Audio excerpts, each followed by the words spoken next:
So now we're going to be looking at evaluating polynomials. We're going to use this, we're going to touch on this method called synthetic division, which we'll be using quite a lot.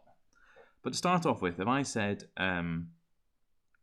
evaluate f of 2x, well, you'd think, okay, that's pretty straightforward. We're just going to put a 2 in for whenever we see an x. This becomes 2 squared plus 2 times 2 plus 3.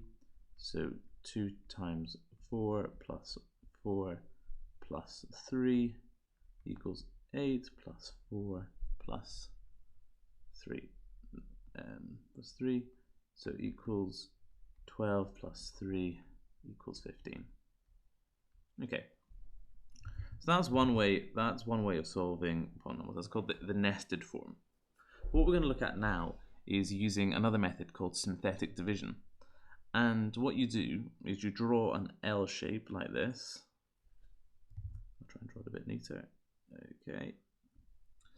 And you take the coefficients from your polynomial and you put them up here. So you have 2, 2, and 3. And over here, you want to say evaluate f is equal to 2. So you put 2 here. And what happens is you add down, then you multiply by this this number here, and then you move along, and then you have a final result. I'll show you. It's easier to see when I show you. So you go plus, and already here we have a 0. There's nothing here, so this goes. The result goes to the bottom. So then you have 2 times 2, which over here becomes 4. You have plus 2 plus 4 is 6 times by 2 times this factor 2 over here. You have 6 times 2, which is 12, plus, and you have 3 plus 12, which is 15, which is the same result we got earlier. So this is just another way of evaluating polynomials. So I'll show you another example, okay?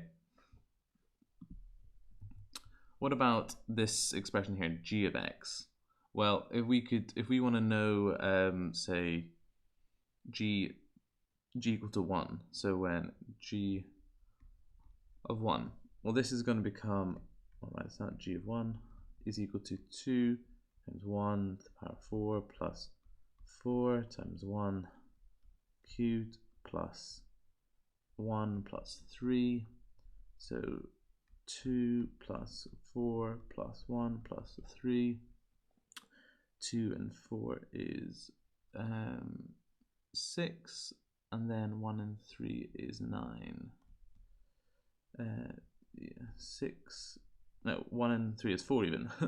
So 6 plus 4 equals 10.